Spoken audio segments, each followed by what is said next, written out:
Hello there guys and welcome back to the channel. Now we have the MVPs for upcoming 3 Battleground seasons, and the entire purpose of giving us new information about the upcoming 3 seasons is to help us prepare better. So that is exactly what I will try to do. I'll try to kind of like break this meta down, explain it, and explain the dangers of it, what I think will largely happen during the meta based on how Battlegrounds have worked out so far, and recommend some potentially good rank ups for you guys. So, to break it down, for this entire thing, we're going to be focusing on the victory track and the first Gladiator Circuit nodes, basically. So, next meta, somehow, for whatever reason, is yet again going to be science-centric. So each time a defender would gain power while suffering from Petrify, Enervate, Wither, or Suppression effect, science attackers gain a 20-second Fury passive, increasing their attack rating by 10 seconds. Max stacks 10. This ability has 2-second cooldown. And defender buffs, any buff activated by the attacker has a 20% chance to be nullified, giving the defender a burst of 20% power over 2 seconds.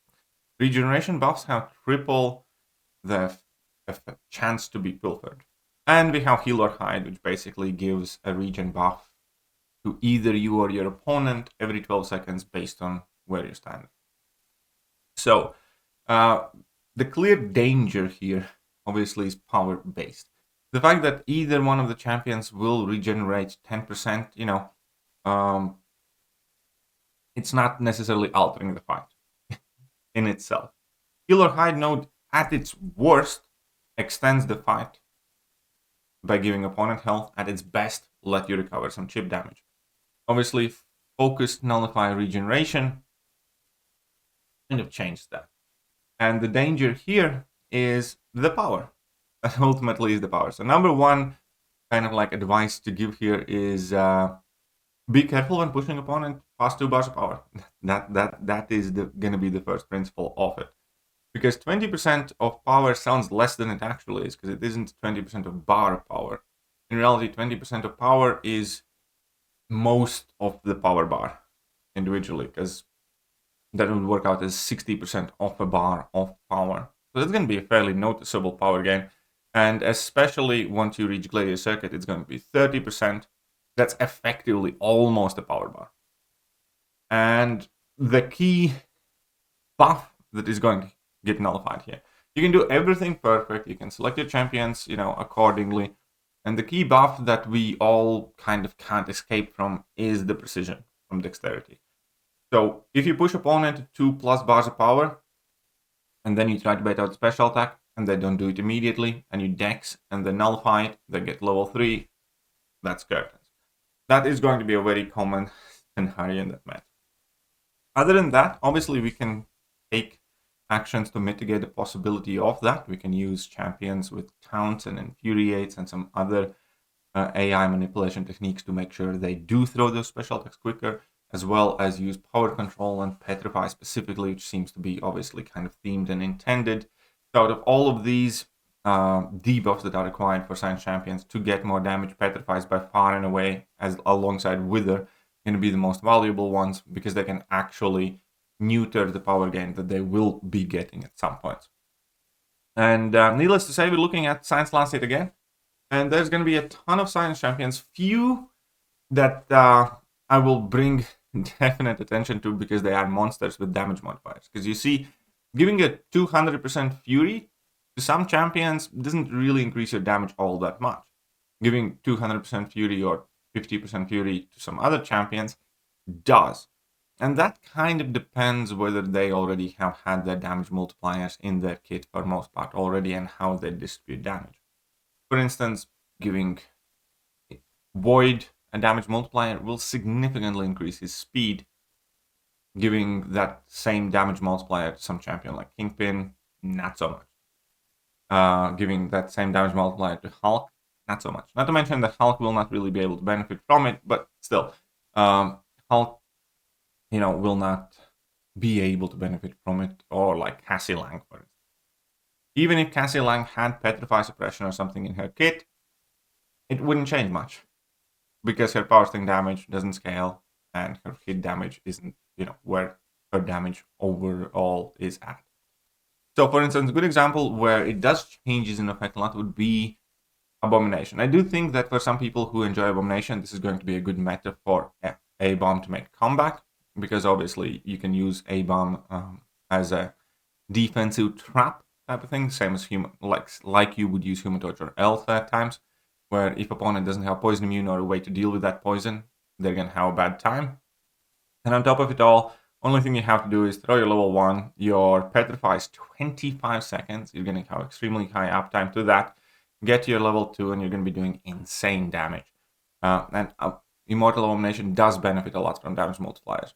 Similarly with Anti-Venom. Anti-Venom is also a champion that can be somewhat useful in defense, and offensively he's going to benefit quite a bit from those passive furies and will have indefinite uptime on that. I think Joe Fixit is going to be one of the craziest champions, because Joe Fixit always goes crazy when there are damage multipliers involved. That's the reason why Joe Fixit runs so well with recoil, because he heals a lot more, his bleeds do a lot more damage, his crits do a lot more damage because of his set of cards increasing his critical rating, critical damage rating. All that stuff matters a lot. So Joe Fixit synergizes with damage multipliers extremely well. I think Mr. Fantastic will be fine. I'm pointing him out because he will be a champion that will have 100% uptime on those Petrifies, so he will be netting those Furies a lot.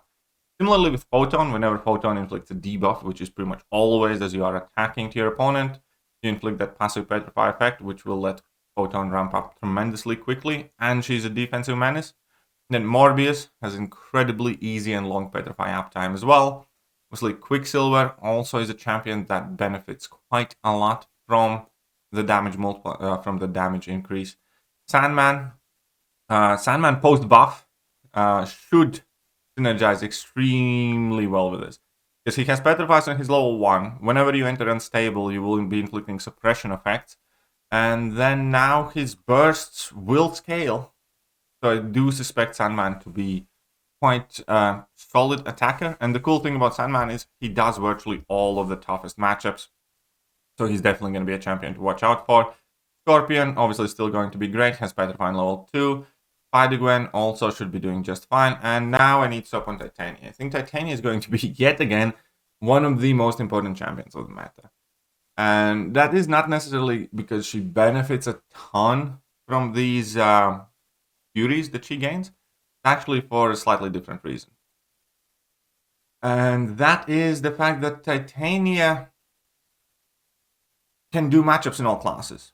And this meta, and it is something that I don't like that Kabam is doing, it's kind of like really dictating and making it draft dependent on which champions, are kind of like OP.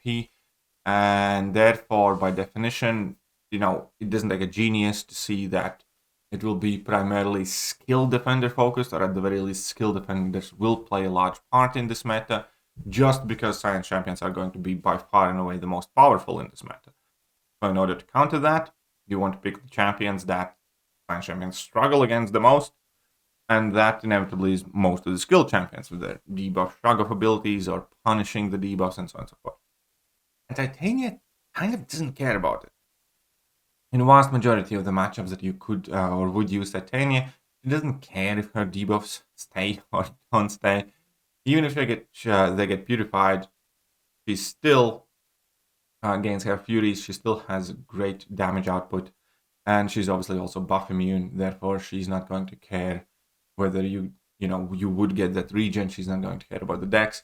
And I think Titania is going to be yet again an extremely important champion for this meta specifically, just because of the way she works in the matchups. Again, Titania does have some of the matchup stats in the entire game. She can do virtually all of the Mystic champions. She can do most of the skill champions, in fact. And then she can do some of the mutants. She can do most of the science champions. Virtually all of the cosmics, most of the tech. So, Titania definitely will be super important for this type of stuff. All right, moving on past Titania and past science class. Well, except Void. Void I already mentioned, but Void's going to be quite good for this. And obviously, he can be an annoying defender as well. I don't think we can see many Mystics Kind of similarly to current meta, because science champions will be so relevant. I don't think we will see many mystics, but we will want at least some of the mystics. And I think Chavez overall looks like the possible best scenario here, because Chavez quite easily reverses opponent's power gain. So even if you do gain buffs, then opponent will actually end up losing the power, and there's just no downside running Chavez. None of the nodes do anything but help Chavez. So the regen node, either you will get the regen with your Chavez, which is a good thing and it doesn't get pilfered, or you get the regen with Chavez and opponent pilfers it, and then you reverse that power gain and you can be more aggressive. Or opponent gets the regen, which isn't ideal, but as they are gaining a buff, Chavez's damage increases and feeds Mystic Dispersion. So virtually every single one of the scenarios is kind of like a win-win-win for Chavez. So, and she's still going to be a tough defender. There will obviously be a handful of other good champions for the meta. Like, I don't think there's going to be anything wrong with running Sasquatch. He doesn't have buffs. You will be able to use him offensively. And he's still going to be an absolute defensive tank. Right. Cosmic class is largely going to be, well, it says violated by these nodes. It'll be hard to run Cosmic Champions, is what I'm trying to get at. Because Cosmic Champions, famously rely on gaining a lot of buffs, and every time if you gain a buff, opponent can potentially gain, a bar of power in Gladiator Circuit meta. That's not a good time. There are, however, a couple of exceptions. And Gallon should be supercharged in that particular meta, because Node would try to pilfer his buffs. He's immune to that. He ramps up faster. Opponents go down quicker. I think Gallon's going to be an absolute menace. Gallon's also going to be one of those champions that you kind of look out for, because again, a large part of the defense will consist of champions like skill champs, for instance, or some other classes that science champions don't do that well against. And Gallon can kind of do most of them. And there are not going to be many Mystic champions running around. So there isn't going to be much that Gallon can't nuke. Especially famously, the biggest champions in the game at the moment that we have are the chunkiest Mystics. And yeah, that's just not going to be a problem. So I think Gallon is going to be an absolutely vital champion for the meta. And this is something interesting. I do think new Maestro is going to do well. I do think he's going to do really, really well, because there is a good chance that you will be able to use him offensively. Because whenever Maestro is immune to an effect or has a buff nullified, gain 3 Neuroniums, which is going to help him ramp quicker. So you will be faster and ramping up faster than you normally would with Maestro. And he's set to be a tough defender that people don't know how to fight against. So by all, thought process here, yeah, no, I think Maestro is going to be a very, very tough defender to beat. We might be, seeing some other cosmic defensive threat, specifically something in form of Cersei or something along the lines. I don't think we're going to see many cosmic attackers at all, though, aside from like Gallon. And then, obviously, skill champions are going to be quite present, and because of the large amount of science champions that this meta is going to rely, we're not only going to see the skill defenders, we're also going to see skill offensive champions. And that would definitely go to like Massacre, for instance. He doesn't have buffs inherently. He finishes out fights extremely fast. He should be able to nuke down a ton of champions in this meta. And obviously, given the fact that there will be a lot of science champions running around, he has even better chance at being superbly useful. Similar to Hitmonkey, no buffs in his own kit, he can be super aggressive, should be a lot of science champions, he should have quite a lot of nuke value. Kate Bishop, everything I said before, plus he also has the AI manipulation mechanic, which is going to be tremendously helpful. Being a mutant class, I do think, again, kind of like a logical chain extension. If there's going to be lots of science champions, by default there's going to be lots of skill champions. Therefore, some of the mutant champions will shine when people will start dropping their skills on defense. And with that, obviously Archangel is going to come into play as well. Potentially Bishop, Kate Bishop, Kitty Pryde, Archangel. Domino is going to play a big role in general as attacker and defender. Then moving on to tech class, the clear kind of like best option here is Shuri, because Shuri doesn't have to worry about her dex buff, and with her you can easily kind of like slow down the fight a little bit without worrying about giving opponent that regeneration, because she will have plenty of debuffs on the opponent at all times that will completely despair away that entire situation. So I do think that Shuri will be quite important for the meta as well. But as the defense goes, as I said, I do think that some of the Cosmic champions might be very, very viable defenders. I don't think Mystics will do well at all. I think skill champions at large are going to be by far and away the best defenders for this meta. We're going to have Atuma, definitely going to do well, in my opinion. We're going to have Zemo, who could do well. Korg is going to be an absolute staple for this entire shindig. Kingpin is going to be a great two-way champion for sure. And potentially even Maulman could be a real problem on defense as well. Because all of these, and obviously we'll still have Nick Fury. But those are kind of like the staple fights that I see happening a lot in that meta, on top of a whole bunch of other things. On the bright side, I think this is going to be one of the metas where Hulkling takes a backseat. I'm just saying, the dude has been destroying too much.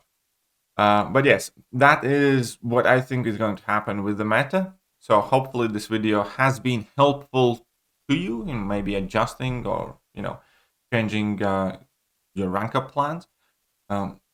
If not, obviously keep in mind that this is my opinion. I don't know these things for sure. This is like an educated guess what I think will happen, how the meta is going to look like. We'll make a more concise video of the predicted MVPs just before the start of the season. But for now, let me know what you guys think, and I definitely look forward to hearing your thoughts and opinions. I'll catch you guys later. Bye-bye.